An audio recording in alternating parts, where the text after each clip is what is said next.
खुलुमबाय लोगोफोर, गोजोन फुंबिलि बयनिसिमबो। नोंथांमोनखौ गोदान भिडिअ'आव आरो फिन खेबसेबाव बरायनाय जाबाय। आं दिनै नोंथांमोननि सिगाङाव 2 फागुन दान 1431 एबा 15 फेब्रुआरि 2025 मायथाइनि सानसेनि फानजामुथिखौ फरायथिनो लादों। आसा खालामो नोंथांमोना भिडिअ'खौ नायना मोजां मोनगोन।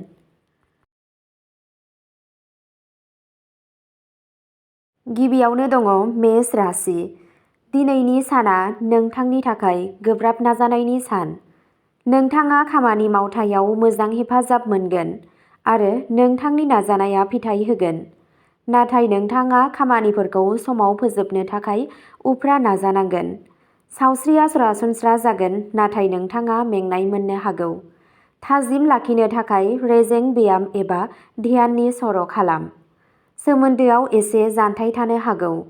गावजों गाव बुजिलायनायखौ बांहोनो थाखाय गावनि आंगोफोरजों सम हगारनो नाजा। नोंथांनि दिनैनि खाफालगोनां दिगआ जादों खोला, खाफालगोनां अनजिमाया जादों 8 आरो खाफालगोनां गाबआ जादों पार्पल गाब। वृषभ राशि। बे साना नोंथांनि थाखाय मोजां जागोन। फालांगियाव जाफुंसारनायनि मोजां नेरसोनफोर दं। गुबैयै जायफोरा गोदान फालांगि जागायनो सानदों बिसोरनि थाखाय बेयो मोनसे आरजाथाव सम। सावस्रिया मोजां जागोन, थेवब्लाबो जुदि नोंथाङा गोबां गोसोआरि नारसिनथायनि सिङाव दं अब्ला जिरायनाया गोनांथार जागोन। सोमोन्दोआव बुजिनाया बांगोन।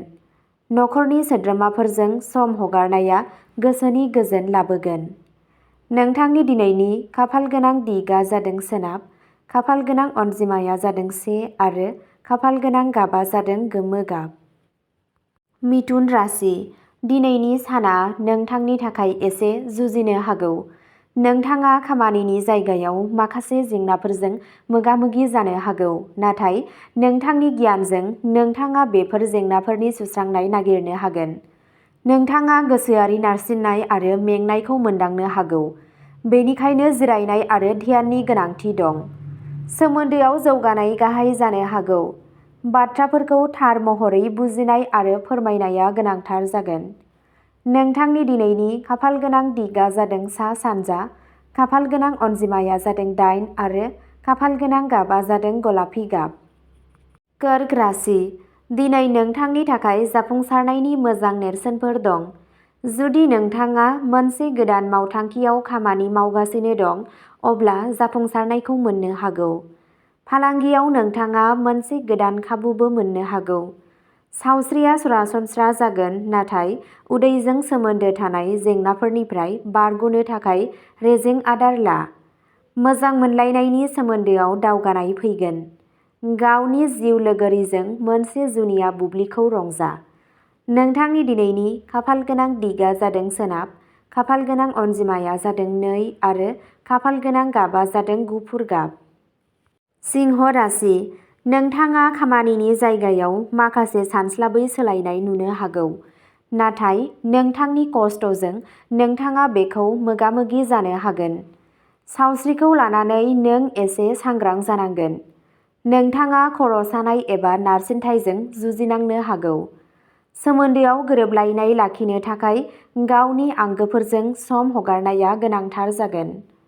नोंथांनि दिनैनि खाफालगोनां दिगआ जादों सानजा, खाफालगोनां अनजिमाया जादों 4 आरो खाफालगोनां गाबआ जादों गोथां गाब। कन्या राशि। बे साना नोंथांनि थाखाय जाफुंसारनायजों बुंफबगोन। खामानि मावथायाव नोंथांनि नाजानायखौ बाख्नायनाय जागोन।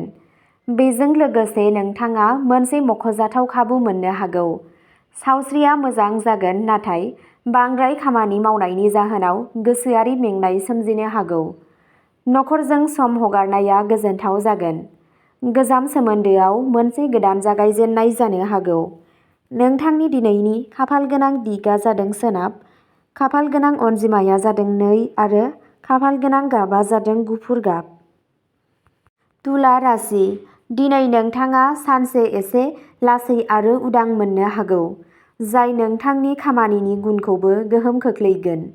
सहायनाय आरो मेलेमजों हाबा माव। राङारि सामलायनायाव नोंथांनि रोंग'थि आरो मोजां साननायनि थाखाय साबायखर। नोंथाङा गोरलैयैनो नोंथांनि राङारि थांखिफोरखौ मोनफुंनो हागोन।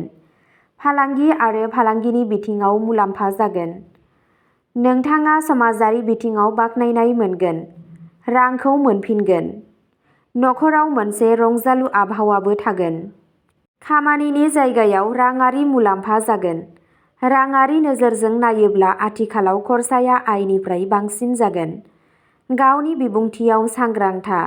जुदि नोंथाङा नोंथांनि पार्टनारआ बुंनाय बाथ्राखौ गोथौवै लाया अब्ला बेयो नांलाय-खमलाय सोमजिहोनो हागौ। नोंथांनि दिनैनि खाफालगोनां दिगआ जादों सोनाब, खाफालगोनां अनजिमाया जादों 6 आरो खाफालगोनां गाबआ जादों गोथां गाब। वृश्चिक राशि, दिनै नोंथाङा खामानिनि जायगायाव माखासे सानस्लाबै जाथायफोरजों मोगा-मोगि जानो हागौ, नाथाय नोंथांनि नाजानाया नोंथांखौ जाफुंसारहोनो हागौ। नोंथांनि राङारि थासारियाव जौगानायनि आसा दं। सावस्रिया सरासनस्रा थागोन, नाथाय नोंथाङा मेंनाय एबा अलसिया मोननो हागौ। सोमोन्दोआव सम आरो बुजिनायनि गोनांथि जागोन। गावजों गाव नांलायनायनिफ्राय गोजानाव था आरो गावजों गाव मोनदांथिफोरखौ मान हो। नोंथांनि दिनैनि खाफालगोनां दिगआ जादों सानजा सोनाब, खाफालगोनां अनजिमाया जादों 9 आरो खाफालगोनां गाबआ जादों हाथफ्ला गाब। धनु राशि, दिनैनि साना नोंथांनि थाखाय गलाय-गथाय फिथाइ मोनगोन। खामानियाव माखासे सोलायनाय फैनो हागौ, नाथाय नोंथाङा बेखौ दाजाबथायारि महरै लानांगोन। सावस्रिया सरासनस्रा जागोन, नाथाय नोंथाङा गोसोआरि मेंनायखौ मोगा-मोगि जानो हागौ। रमान्टिक सोमोन्दोआव माखासे गोसोआरि जौगानाय गाहाय जानो हागौ। गोसोनि गोजोन मोननो थाखाय नखरजों सम हगार। नोंथांनि दिनैनि खाफालगोनां दिगआ जादों सानजा, खाफालगोनां अनजिमाया जादों 9 आरो खाफालगोनां गाबआ जादों गुफुर गाब। मकर राशि, दिनै नोंथाङा नोंथांनि हाबाफोराव गोसो होगोन। नोंथाङा मोनसे गोजाम मावथांखियाव जाफुंसार जानो हागौ आरो नोंथांनि नाजानायनि बान्थाखौ मोननो हागौ। सावस्रियाव जौगानाय फैगोन, बबेखानि रेजें ब्याम आरो मोनसे गोजोनथाव आदारजों गावनि फिटनेसखौ लाखि। नखरजों मोजां सोमोन्दो थागोन। गावजों गाव बुजिलायनाया बांगोन आरो गोसोनि गोजोनआ देरहागोन। नोंथांनि दिनैनि खाफालगोनां दिगआ जादों खोला, खाफालगोनां अनजिमाया जादों 1 आरो खाफालगोनां गाबआ जादों गोमो गाब। कुम्भ राशि, दिनैनि साना नोंथांनि थाखाय मोनसे खाफालगोनां सान जागोन। खामानि मावथायाव मोनसे मख'जाथाव सोलायनाय फैनो हागौ, जाय नोंथांनि थाखाय मुलाम्फा गोनां जागोन। सावस्रिया मोजां जागोन। गोसोआरि गोजोननि थाखाय ध्यान एबा योगा खालाम। मोजां मोनलायनाय सोमोन्दोआव खुसि आरो सुखुआ गोहोम खोख्लैगोन। गावनि जिउ लोगोरिजों मोजां समफोरखौ रंजा। नोंथांनि दिनैनि खाफालगोनां दिगआ जादों खोला, खाफालगोनां अनजिमाया जादों 3 आरो खाफालगोनां गाबआ जादों गुफुर गाब। मीन राशि, दिनैनि साना नोंथांनि थाखाय फिथाइफोरनि मोनसे गलाय-गथाय बेग जागोन। खामानियाव माखासे जेंनाफोर जानो हागौ, नाथाय नोंथांनि गियानजों नोंथाङा बेफोरखौ सुस्रांनो हागोन।